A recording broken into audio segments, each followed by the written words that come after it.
Tournez avec moi, s'il vous plaît, dans 1 Pierre. On s'en va au chapitre 4.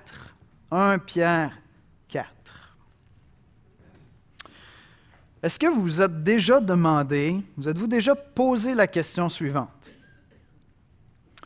Lorsque le Fils de Dieu, Dieu le Fils, est au ciel avant de devenir Jésus de Nazareth, avant de s'incarner, il est au ciel, il est à un endroit où il est littéralement adulé. C'est Dieu le Fils, les anges le célèbrent sa gloire.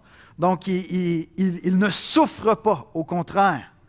Il vit vraiment dans une béatitude extraordinaire parce qu'il est Dieu, un bonheur extraordinaire. Est-ce que vous êtes déjà demandé si avant de quitter son ciel, Dieu le Fils avait dû se préparer mentalement pour la mission qui l'attendait? Parce qu'il quittait la gloire pour venir définitivement souffrir.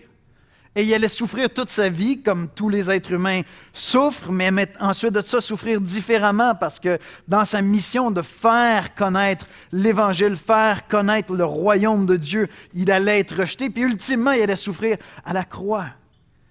Un peu comme les athlètes qui se préparent mentalement avant une compétition, puis qui prennent le temps de se dire « OK, voici ce qui va se passer, voici comment ça va se produire », ou des fois avant une entrevue, tu as une entrevue que tu dois aller passer, puis là, tu essaies de te préparer mentalement, OK, ils vont me poser telle question, il va arriver ça, qu'est-ce que je vais répondre, ou encore le jour de la grande demande, en mariage à ta dulcinée, puis tu as revu le scénario comme 100 fois dans ta tête. Tu essaies d'éviter si elle dit non, qu'est-ce que je fais? Je me sauve en courant, qu'est-ce que je fais? Je pars à pleurer, je la supplie. Non, mais tu es plus dans les autres scénarios, comment je vais le dire? Où est-ce que ça va se passer? Je vais choisir mon moment, puis est-ce que ça va être très théâtral, puis je vais me mettre à genoux, ou est-ce qu'on va y aller avec simplicité? Qu'est-ce qu'on va faire, tu sais? Est-ce que Dieu le Fils a eu à se préparer mentalement pour sa mission? Je pense que non, dans un sens, parce que lorsqu'il était au ciel, il était là dans toute sa divinité, dans toute sa gloire, puis je ne vois pas vraiment dans les Écritures Dieu devoir se préparer pour faire quelque chose. Dieu est parfait, il est souverain, il est tout-puissant, il était prêt, il est toujours prêt à faire le bien.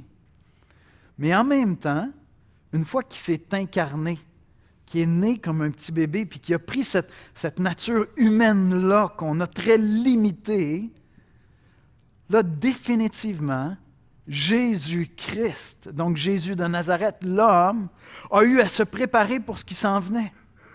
Et on le découvre à travers les évangiles. Clairement, il nous est rapporté que dans les semaines qui ont précédé, les mois qui ont précédé le moment où il se rendrait à Jérusalem, il sait très bien ce qu'il attend, il va être crucifié. Il est définitivement en train de se préparer à cela dans le jardin de Gethsémani. Quelques heures avant, il est définitivement en train de se préparer à souffrir. Il embrasse à l'avance la souffrance qu'il va devoir supporter.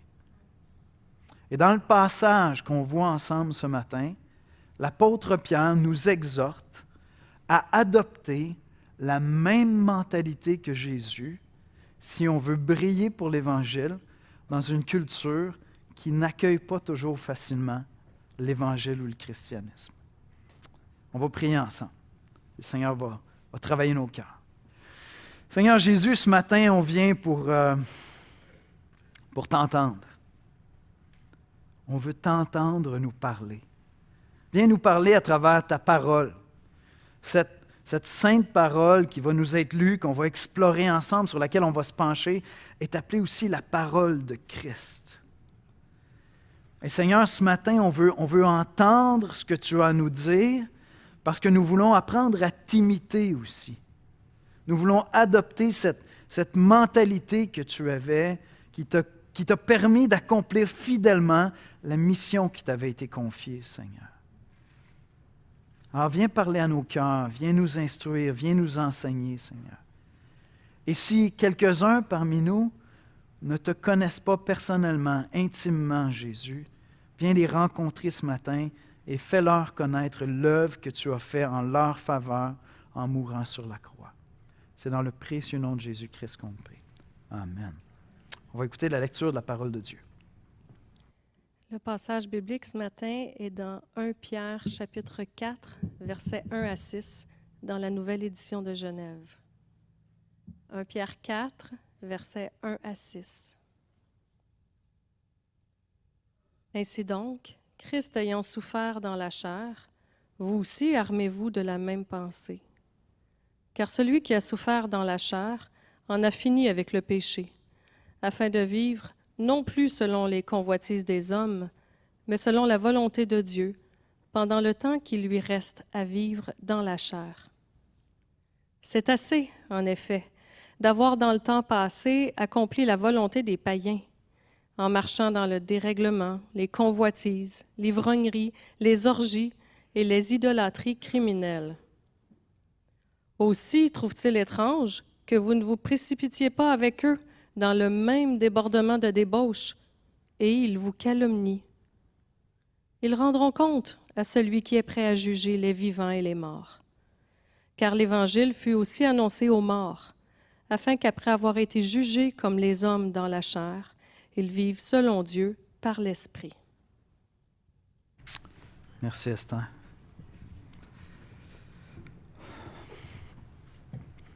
Je ne sais pas ce qui est ce qui est le plus difficile lorsque tu deviens chrétien. Renoncer à certaines choses que tu faisais avant d'être chrétien, à certaines passions que tu avais avant d'être chrétien, à certains péchés, ou renoncer à toujours faire partie de la gang. Je ne sais pas lequel des deux est le plus difficile. Je pense que ça dépend de chacun.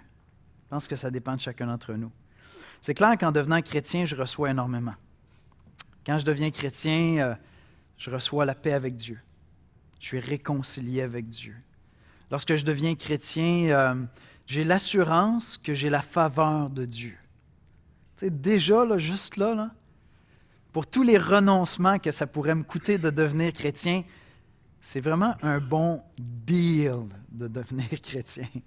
Malgré le fait qu'il y a des renoncements à faire, ce que je reçois vaut infiniment plus que ça. Je reçois quoi? Je reçois l'Esprit Saint qui vient faire sa demeure en moi. Déjà, en devenant chrétien, je ne vivrai plus la solitude, par exemple, de la même manière que je la vivais avant.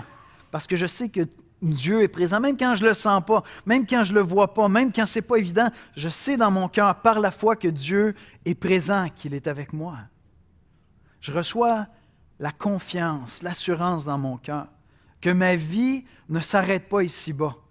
Ma vie ici-bas aurait beau être misérable et difficile, il y a des jours meilleurs qui s'en viennent dans l'autre vie, puisque j'ai reçu la vie éternelle, puis je m'en vais avec lui.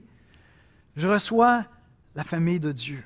Je reçois l'Église où bien souvent les relations vont plus loin, deviennent plus profondes. Puis l'Église n'est pas parfaite, on le sait, mais clairement, il y a d'énormes bénédictions de grâce à l'intérieur de l'Église. Je sais, ça fait quelques années maintenant que je suis chrétien.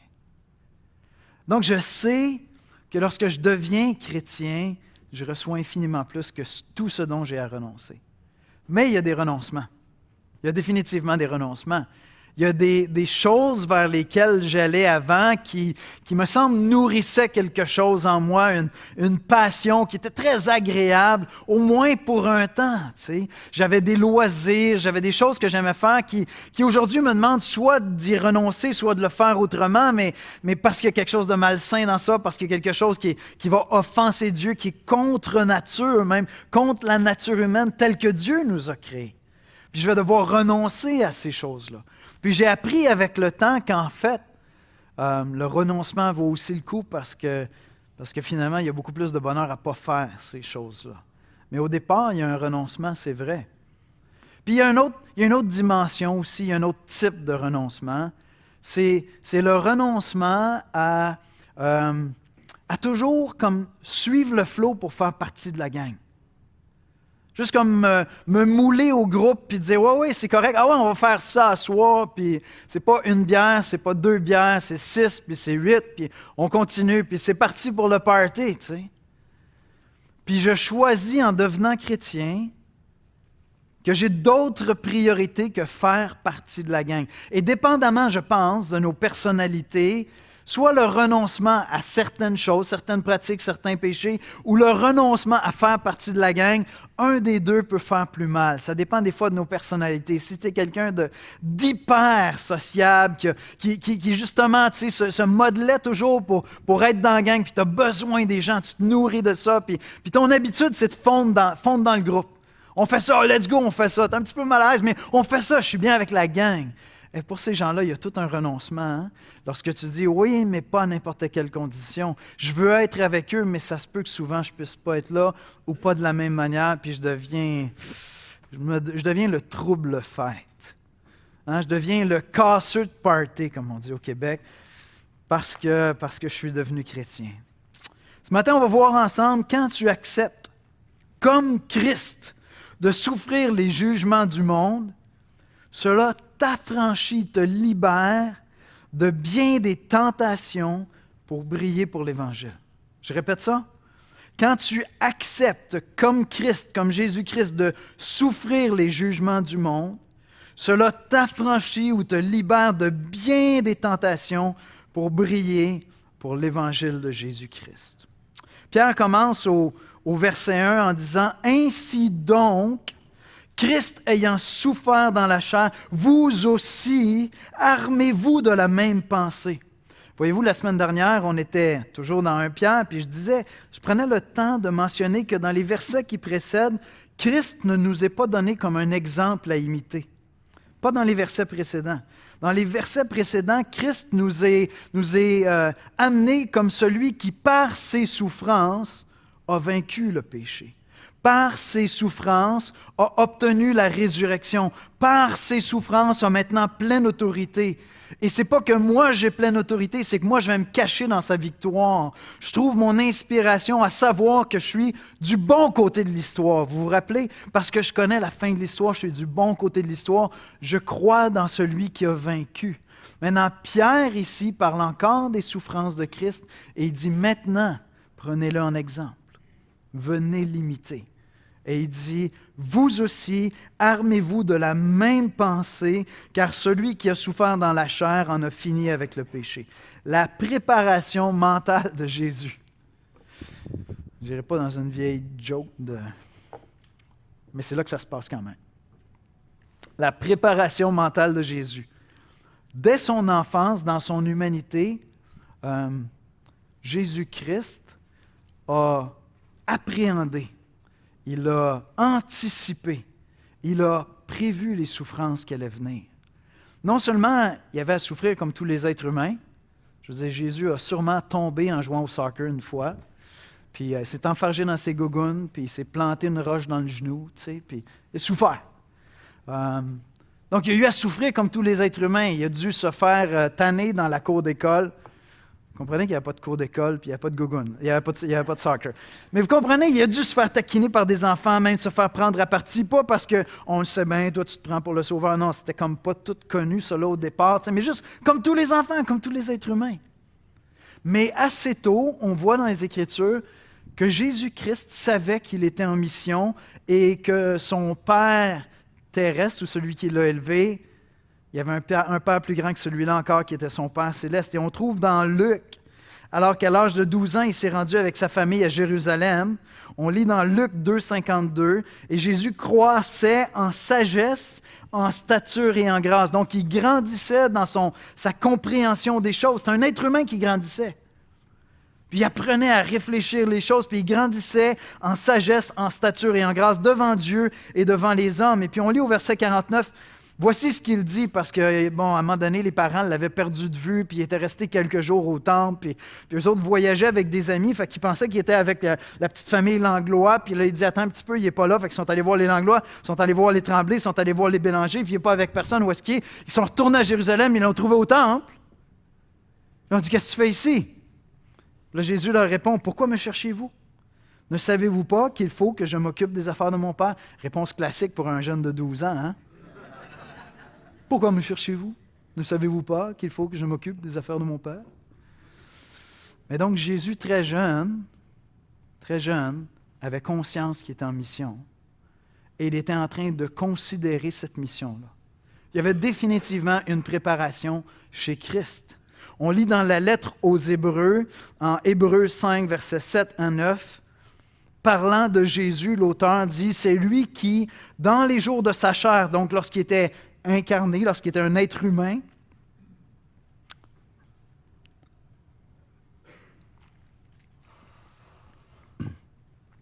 a présenté avec de grands cris et avec larmes, pensez à ça, des prières, des supplications à celui qui pouvait le sauver de la mort. Et il a été exaucé à cause de sa piété. Maintenant, c'est toujours surprenant la première fois que tu lis la suite. Il a appris, bien qu'il soit fils, dans le sens qu'il est fils de Dieu, l'obéissance par les choses qu'il a souffertes. Les souffrances de Jésus de Nazareth ont contribué à sa propre formation à lui. Après avoir été élevé à la perfection, il est devenu pour tous ceux qui lui obéissent, l'auteur d'un salut éternel. Et donc, on voit, à travers les Écritures, que Jésus-Christ a dû se préparer à ce qui s'en venait, a dû s'assurer qu'il comprenait sa mission, a dû s'assurer qu'il anticipait les souffrances qui viendraient, et ces souffrances même ont contribué à quelque part à une croissance. Pierre nous dit, armez-vous de la même pensée. Vous aussi, armez-vous de la même pensée. Puis le mot grec qui est là pour armer, c'est un terme qui a une connotation militaire, d'accord? C'est vraiment me charger d'une disposition, me préparer mentalement, m'armer d'une pensée, me blinder, comme on dirait. Me blinder, me préparer à des souffrances qui vont venir. Je dois avoir la même disposition d'esprit que celle de Christ. Quand je préparais l'exposé, il m'est revenu, certains d'entre vous ont connu Colette, la mère de mon grand ami François Turcotte. Et puis Colette est avec le Seigneur maintenant, mais on avait partagé un témoignage de la part de Colette. Lorsqu'on était allé la voir à l'hôpital, on avait été tellement édifiés, on avait pris le temps de dire, tu veux-tu dire ça à l'Église? Juste répéter ce que tu viens de dire, puis le partager avec l'Église. Puis Colette savait que le cancer récidivait, puis que là, elle connaissait les souffrances qui venaient, puis elle avait dit ceci. Elle avait dit, maintenant, ça va être le temps de mettre en pratique tout ce que j'ai appris depuis 20 ans. Et donc, qu'est-ce qu'elle était en train de faire? Elle était en train de se préparer mentalement à la souffrance qui s'en venait, en s'assurant que ses deux pieds sont bien ancrés, bien déposés sur le roc, Christ, et que sa foi est au bon endroit. C'est ça qu'elle était en train de faire, d'accord? C'est pas si étranger à la préparation mentale que des athlètes vont faire. Je ne vous parle pas de visualisation, je ne suis pas dans l'ésotérisme, là, vous comprenez. Je lisais un ultramarathonien qui racontait que chaque fois qu'il va faire un marathon ou un ultramarathon, il s'assure d'arriver quelques jours plus tôt et il va s'assurer de faire tout le parcours au complet. Pourquoi est-ce qu'il fait le parcours au complet? C'est parce qu'il dit, OK, si j'ai à m'enfarger, ça va être ici. Il fait des courses en montagne, puis tout ça. Et il s'en va littéralement voir tous les obstacles. Voici la plus longue montée, il faut que je me prépare. Le souffle va venir beaucoup plus tard. Puis il prend le temps littéralement de faire ça, d'accord? Donc, il est en train d'anticiper la souffrance qui va venir pour se préparer lorsque ça va venir. Il est en train de s'armer d'une pensée qui le prédispose à faire face à ce qui s'en vient. Et c'est ce que Christ a fait. Christ avait anticipé les souffrances qu'il allait endurer. Il a accepté le prix qui venait avec la mission que le Père lui donnait. Et donc, pendant tout son ministère public, il a été méprisé, il a été rejeté. Il était rejeté par sa propre famille. Ceux avec qui il avait grandi, ses frères et sœurs, ne reconnaissaient pas en lui ce qu'il proclamait être, le Messie. Plus tard, certains vont croire, mais la famille l'a rejeté même à ce moment-là, se sont moqués de lui. Il était prêt à ça. C'était sa mission, c'était son appel. Il s'était préparé à cela. Pensez-y 2 secondes. Cette semaine, j'étais en train de méditer sur ça, puis je disais, Seigneur, je pense que je n'ai jamais réfléchi à cette préparation-là que tu avais. Armez-vous de cette même pensée. Oui, mais c'était quoi la pensée de Christ? La pensée de Christ, c'est qu'il connaissait son Père. Puis il connaissait l'importance de la mission qui lui était confiée. Il savait qu'il s'en venait souffrir sur la croix pour le salut des hommes. Il s'en venait payer pour les péchés de tous ceux qui croiraient en lui. Il rendait possible une nouvelle humanité. Il s'en venait pour faire connaître son Père. Son attitude à travers la souffrance allait refléter qui est son Père. Et il savait cela. C'était son mindset. C'était sa préparation mentale. C'est la mentalité qu'il avait adoptée. Puis là, Pierre dit quelque chose qui peut sonner un peu étrange, d'accord? Il dit, « Ainsi donc, ayant souffert dans la chair, vous aussi armez-vous de la même pensée, car celui qui a souffert dans la chair en a fini avec le péché. » De quoi il parle? Qu'est-ce qu'il est en train de dire? Je vais vous lire la traduction du Sommeur, d'accord? Qui des fois aide un petit peu à vulgariser. Ainsi donc, puisque le Christ a souffert dans son corps, armez-vous aussi de la même pensée. En effet, celui qui a souffert dans son corps a rompu avec le péché, afin de ne plus vivre le temps qui lui reste à passer dans son corps, selon les passions humaines, mais selon la volonté de Dieu. Et ce que je comprends de ce passage-là, c'est que Pierre est en train de nous dire, acceptez qu'il va y avoir un prix à payer. Acceptez qu'il va y avoir des renoncements à faire. Acceptez qu'il va y avoir une pression qui va venir de la part des pères, de la part de votre entourage, de la part de la culture, pour rentrer dans le moule, pour ne pas se distinguer, pour simplement ne pas déranger, d'accord? Et acceptez qu'avec ça va venir de la souffrance. Puis renoncer à certaines choses que vous pratiquiez avant va aussi engager de la souffrance, parce que bien des choses qu'on faisait avant, c'était un endroit où on allait chercher un petit réconfort. Hein, la journée a été difficile. Puis je vais me soulager de cette pression-là par un péché quelconque. D'accord? J'ai besoin de mon fixe qui me permet de décrocher. Puis ce n'est pas simplement un repos, ça devient une dépendance, ça devient un péché. D'accord? Dans les tensions, qu'est-ce que je fais? Je m'en vais naviguer sur le web, puis tout ce que je n'ai pas dans ma relation amoureuse, je vais le trouver avec des personnes virtuelles sur le web. Puis lorsque je décide d'embrasser la vie chrétienne, il y a un moment, il y a une période où je suis en train d'apprendre à dire, c'est pas là que je dois aller, je dois renoncer à ça, puis je dois vivre avec ce que je suis en train de vivre actuellement pour aller vers Dieu et faire la volonté de Dieu. Et donc, ce que Pierre est en train de dire, c'est que lorsque tu acceptes à l'avance ces souffrances-là, tu es affranchi de certaines tentations lorsqu'elles se présentent. J'étais en train de penser aux jeunes qui vont rentrer au cégep cet automne. Vous rentrez à l'université, puis au début, à l'automne, il y a quoi? Il y a les parties. Hein? Il y a les parties dans les différents départements, puis ça fête solide. Là, c'est pas une bière autour d'un barbecue. Là, il y a des initiations, puis un paquet de choses. Puis c'est le temps maintenant de te préparer. C'est maintenant que tu te prépares pour ça, parce que si tu veux faire la volonté de Dieu plutôt que la volonté des hommes, tu vas devoir renoncer à ça. Puis là, ça se peut qu'au moment où tout le monde est en train de poser des gestes pour s'intégrer, toi, tu poses des gestes qui font que c'est plus difficile de t'intégrer. Et il y a une souffrance qui vient avec ça. À la fin de l'été, je vais aller avec quelques personnes de l'Église. Il y a un ministère qui est un peu partout dans le monde, ça s'appelle les Red Frogs. C'est un peu drôle de dire ça au Québec, hein? Parce que ce n'est pas les French Frogs, mais c'est les Red Frogs. Ça vient d'Australie. Et puis, qu'est-ce que les Red Frogs font? C'est un ministère international. Ils sont habillés avec leur T-shirt. Ils sont connus par les organisateurs des parties étudiants. Et ils vont dans les parties avec une table, avec des bouteilles d'eau, avec des bar-tentes. Et le rôle qu'ils font là, c'est de s'assurer de la sécurité des étudiants qui sont en train de partir, tu sais, qui sont sur le party solide. Et puis je vais aller avec ces étudiants-là, puis on va faire justement le contraire. On va être là pour aller jaser avec eux pendant qu'ils sont en train de se libérer, puis les consoler un peu, puis protéger des filles dans des situations délicates qui se retrouveraient dans un endroit un peu trop délicat, en état d'ébriété, puis qui pourraient se faire abuser. Puis on va être à contre-courant, on va être à contre-culture. Et peut-être que tu peux te préparer en venant avec nous à la fin août.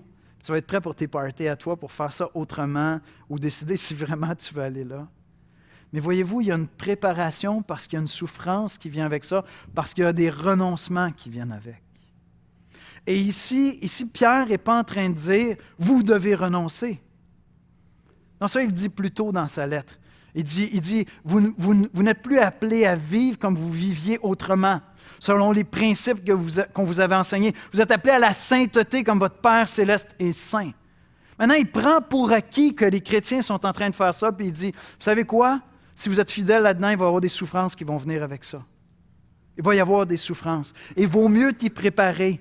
Parce que si tu es prêt, si tu acceptes à l'avance les souffrances qui viennent avec, les tentations vont être d'autant plus moins puissantes envers toi. Parce que tu vas être libre de ça.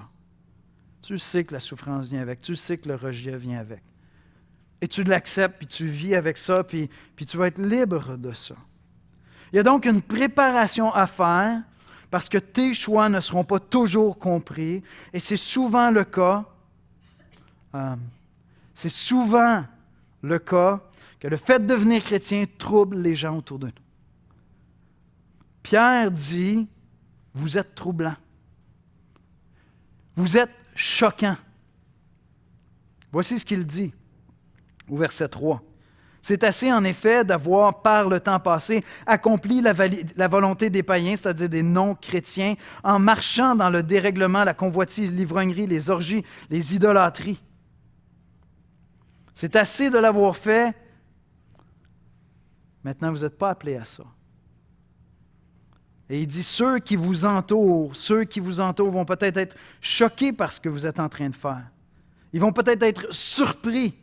Ils vont peut-être en venir à vous calomnier, à parler dans votre dos. Parce qu'avant de devenir chrétien, tu faisais partie de la gang. Tu faisais les choses comme la gang.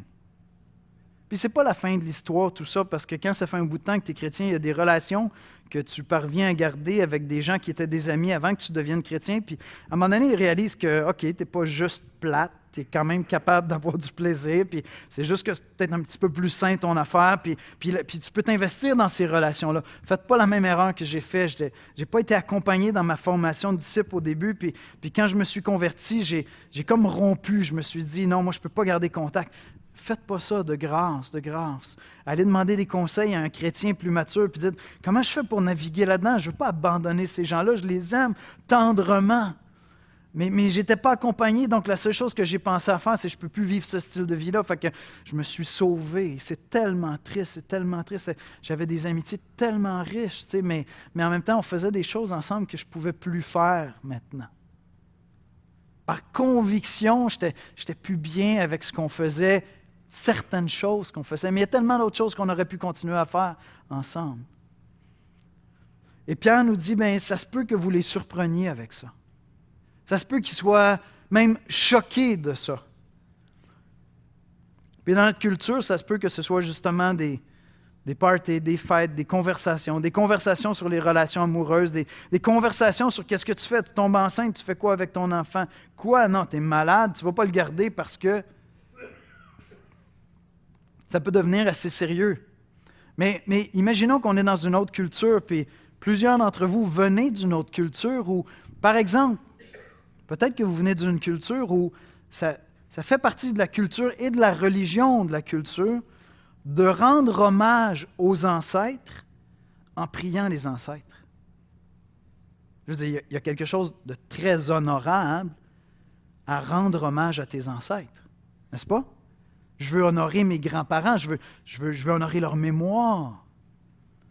Puis peut-être que dans ta culture, ça allait beaucoup plus loin qu'honorer la mémoire, une conviction qu'ils sont là, puis il faut leur offrir de l'encens, il faut leur offrir des offrandes, il faut les prier. Puis là, tu deviens chrétien, puis tu dis, mais là, maintenant, moi, je prie juste Dieu, je ne prie pas mes ancêtres, je ne peux plus faire ça. Mais imaginez la cassure. Si vous l'avez vécu, vous savez de quoi je parle. Imaginez l'offense pour la famille. Lorsque tu dis, attends un peu, tu ne viens plus honorer nos ancêtres avec nous, c'est quoi que tu fais là? C'est sérieux, c'est sérieusement offensant, non? C'est pas quelque chose de léger. C'est pas juste comme, hey, j'ai remarqué que tu arrêtes à la deuxième bière. Tu roules plus avec nous à la fin du party par terre. On n'a plus besoin de te ramasser inconscient. C'est comme t'es rendu plate. Non, c'est quelque chose de plus fondamental dans les valeurs familiales. Et certains d'entre vous, devenir chrétien a engagé une forme d'offense envers la famille. Pierre dit, ils sont surpris. ils ne comprennent pas. Et ils peuvent même prendre offense.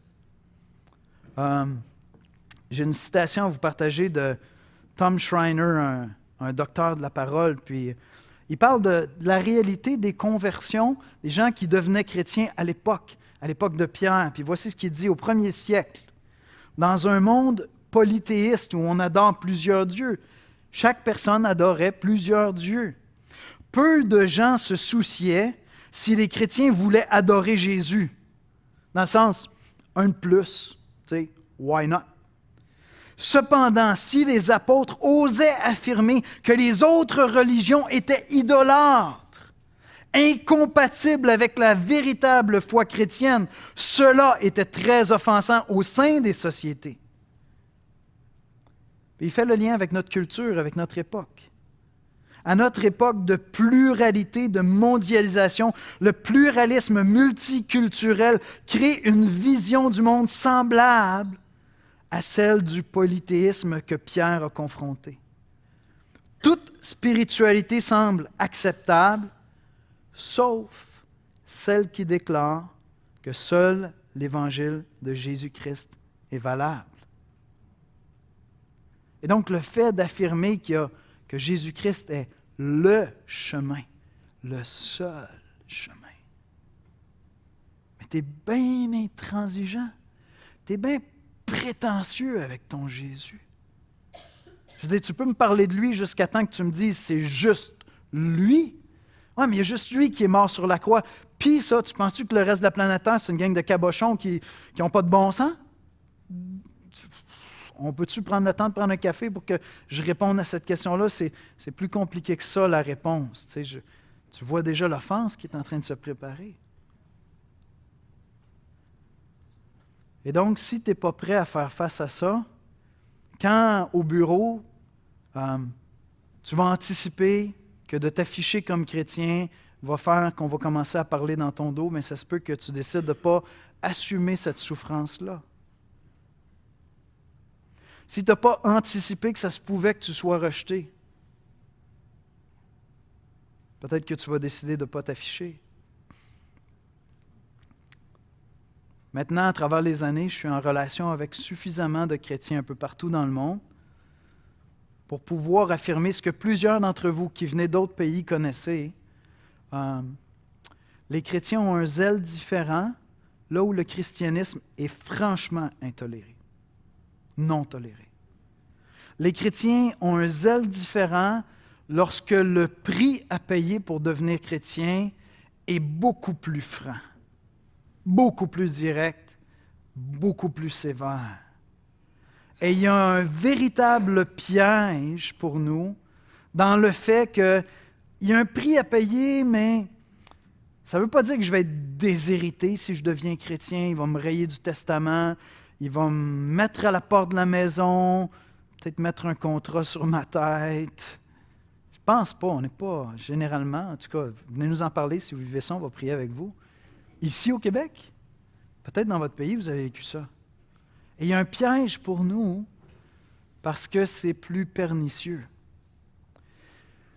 Et ce qui est intéressant avec Pierre, c'est que les persécutions très, très vives où il y avait des chrétiens mis à mort en masse n'ont pas commencé à cette époque-là encore. Ce n'est pas répandu dans l'Empire. Il y a eu des mises à mort, vous le savez. Si vous êtes familier avec le livre des Actes, vous savez qu'il y en a. D'accord? Étienne. Donc, il y en a. Mais ce n'est pas répandu. Mais Pierre est là comme un bon berger. Puis il regarde, il met le doigt dans le vent, prend le pouls de la culture, il dit, je pense qu'elle ne sera pas facile, celle-là. Puis il y a des jours qui s'en viennent où je pense qu'on va être offensant pour la culture, même si on ne veut pas le faire, hein, on va être offensant pour eux. Et il faut qu'on se prépare à ça, parce qu'il y a une souffrance qui va être à payer pour ça. Alors autant s'armer dès maintenant de la mentalité de Jésus, de la pensée de Jésus, qui disait, il y a un prix à payer, puis lorsqu'il va venir, je vais dire, Père, c'était écrit en gros caractère dans le contrat. Il n'y a pas de surprise, je savais que ça viendrait, maintenant, accorde-moi ta grâce. Hein?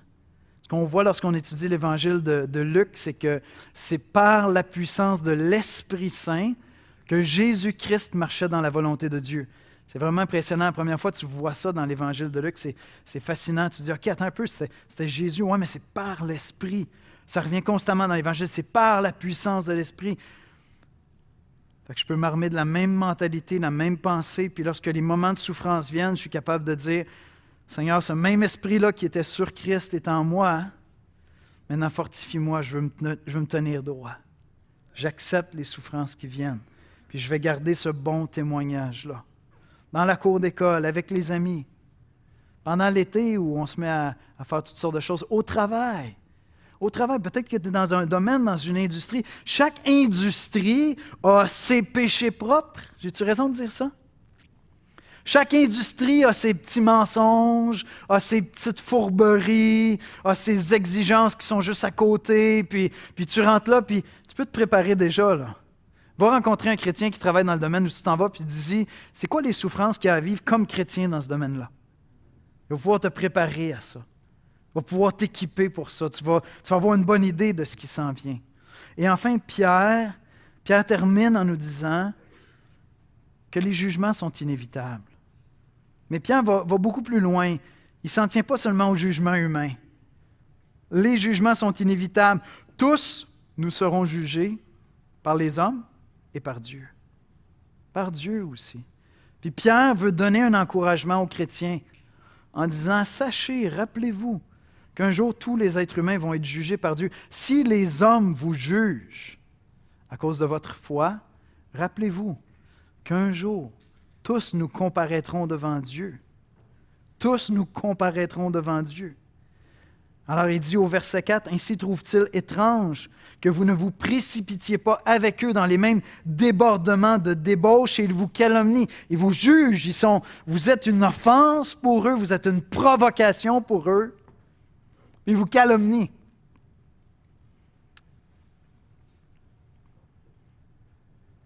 Et souvent, notre persévérance à faire le bien, à aimer, va permettre de gagner des gens à l'Évangile. Je voudrais dire une chose sur ça avant de terminer. Il y a un piège. Hein? On le dit souvent ici du haut de la chair, mais le mode du cœur humain, le mode par défaut du cœur humain, c'est d'être des petits religieux. Un petit religieux, c'est quelqu'un qui prend la foi pour se justifier devant Dieu. Il y a des règles, il adopte des règles. Puis un piège qui est réel, quand tu décides d'accepter d'être différent, c'est que ça devienne un objet d'orgueil. C'est que tu t'enorgueillisses de ta différence comme chrétien. Moi, je ne fais pas ces choses-là. Moi, je ne vis pas comme ça. Je pense qu'en réalité, souvent, c'est de la faiblesse, c'est une espèce de réflexe pour se retrancher derrière nos barricades puis s'éloigner. Alors que Christ vivait de près, tout près. Il ne s'éloignait pas des gens. Il acceptait la souffrance. Vous ne voyez pas Christ se promener et dire « Vous êtes une gang d'impies, de tout croche, puis vous me rejetez parce que vous êtes toute une gang de tout croche. » Il a compassion d'eux. Il le rejette, il pleure sur Jérusalem. Il est sur la croix. « Père, pardonne-leur, car ils ne savent ce qu'ils font. » Et donc, si tu trouves le courage de t'armer de la même pensée que Jésus, puis dire, je sais qu'il y a un prix à payer pour m'afficher comme chrétien, il y a un prix à payer pour vivre la vie chrétienne, j'ai des renoncements à faire, certaines choses que je ne pourrais pas faire, puis des fois, je ne ferai pas partie de la gang. Le piège maintenant qui pourrait te guetter, c'est de devenir hautain avec ça, de t'enfler la tête avec ça, puis dire, nous, on est saints. Mais si tu es saint, mon homme, c'est juste par la grâce de Dieu. C'est juste parce que Dieu t'a fait grâce que tu es saint, parce que tous les jours, tu continues à pécher d'une manière ou d'une autre, puis tu vas vers le Seigneur, puis tu dis, « Seigneur, pardonne-moi. » On est des pécheurs graciés. Il n'y a pas de bons chrétiens. Il y a Dieu seul qui est bon, d'accord? Christ est mort sur la croix pour nous. Alors, cherchez à éviter ce piège-là. Le courage d'assumer le fait que je vais être différent, ce n'est pas la liberté de m'éloigner des gens.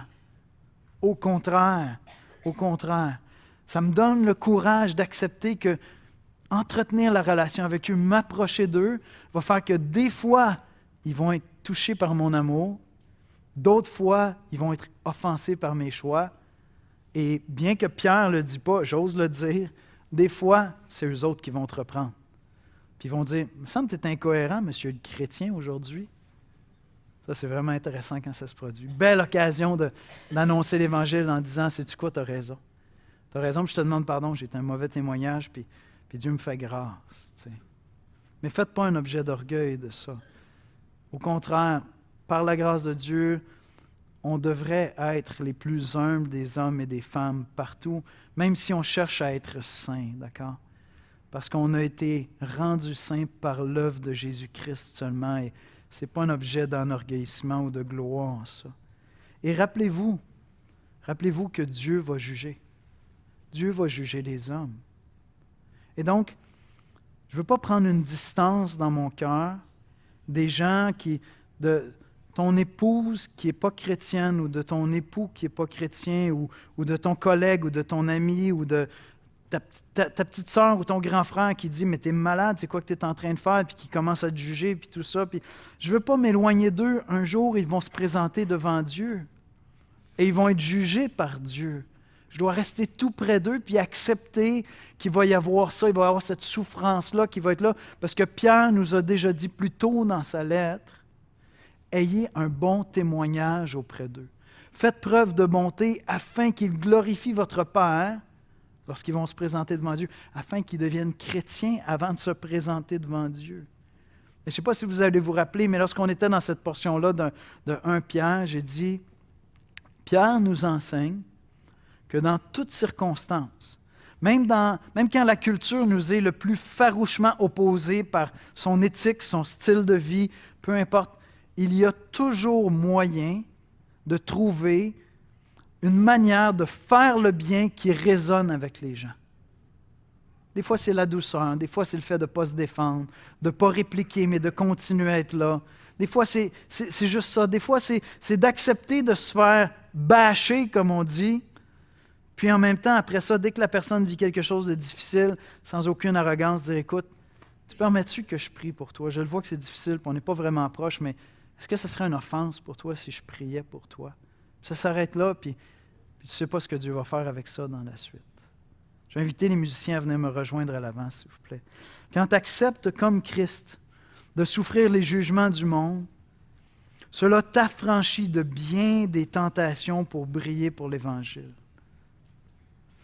Et Pierre nous appelle à nous armer d'une pensée où on accepte qu'il y a des souffrances qui viennent avec. Il y a des renoncements qui viennent avec le christianisme. Et cette semaine, je veux t'inviter, on est dans une période supposément plus tranquille, hein? C'est l'été, c'est le temps d'aller marcher, on se prépare aux vacances. Quels sont les domaines dans ta vie, au travail, à la maison, avec des amis, à l'école, lorsque l'école va reprendre, le cégep, l'université, quels sont les domaines où tu peux anticiper qu'il va y avoir certaines souffrances qui vont venir? À cause de ta foi en Jésus-Christ, ton style de vie qui est différent, les choix que tu fais, le message que tu apportes, tu sais très bien que ça va se produire. Prends le temps cet été d'anticiper ça, puis d'aller vers Christ, puis de dire, Seigneur, je veux m'armer de la même pensée. Je veux accepter à l'avance ces souffrances-là qui viendront. Parce que toi, tu as accepté ces souffrances-là pour que je puisse être sauvé.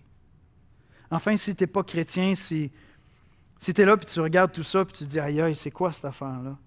Pourquoi ils doivent décider de souffrir, eux autres? C'est parce que Jésus-Christ a souffert pour nous. Jésus-Christ a souffert sur la croix. Il a pris mes péchés et les tiens si tu crois en lui. Il est allé payer le prix de tes offenses, de mes offenses envers Dieu. C'était extrêmement injuste comme souffrance. C'est Dieu le Fils. Il ne méritait pas cela. Mais il a embrassé ça volontairement. Il s'était préparé pour cette mission-là, afin que ceux qui croient en lui, Dieu mette nos offenses, nos péchés sur le compte de Christ et qu'on soit pardonné de nos offenses, de nos péchés. Et c'est de ça dont Pierre parle lorsqu'il dit que l'Évangile a été prêché à ceux qui étaient morts, Spirituellement, ils étaient morts, maintenant ils sont dans la gloire de Dieu et ils ont cru avant de mourir. Ils sont ressuscités par l'Esprit. Et je t'invite à prendre cette décision-là. Il va y avoir un prix à payer, mais ça fait bientôt 30 ans que je suis chrétien. Le poids en vaut la chandelle, c'est ce qu'on dit? Le prix en vaut la chandelle.